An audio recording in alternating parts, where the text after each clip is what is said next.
Camilla quand son hygiène douteuse dégoûtait Lady Diana. Au premier regard, Lady Diana vit en Camilla une ennemie. Peu avant son mariage, le prince Charles avait arrangé un rendez-vous dans un restaurant entre sa maîtresse, des 16 mois son aînée, et sa fiancée, de 12 ans sa cadette.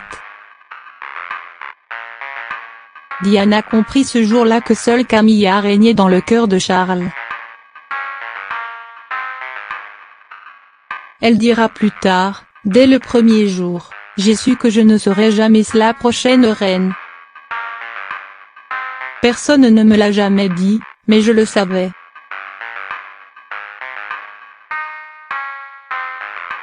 Camilla devint ainsi l'obsession de la princesse de Galles.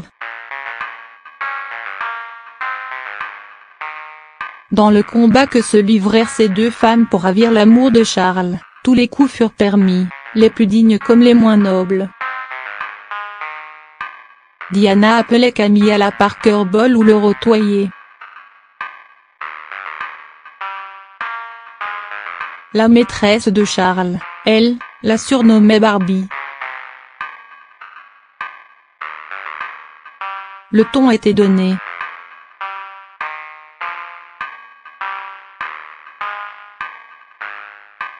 Charles, lui comptait les points.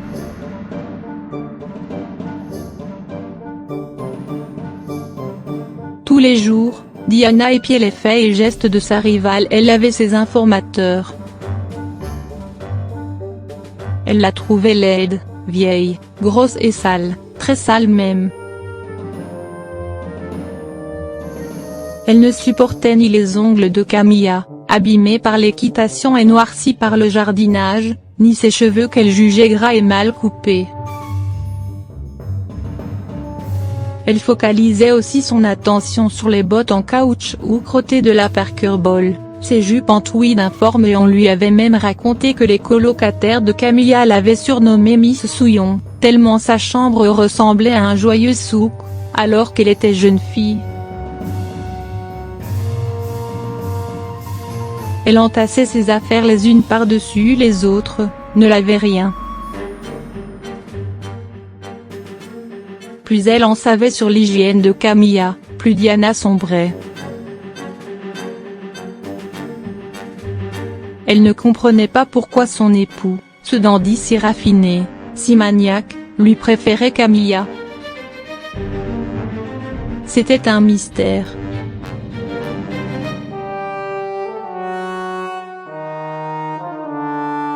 Cela la déprimait, la mettait dans des colères noires. Charles et sa maîtresse étaient certes parfois de parfaits opposés, mais ils se complétaient merveilleusement bien, et cette osmose échappait à Diana et insondable mystère de l'amour.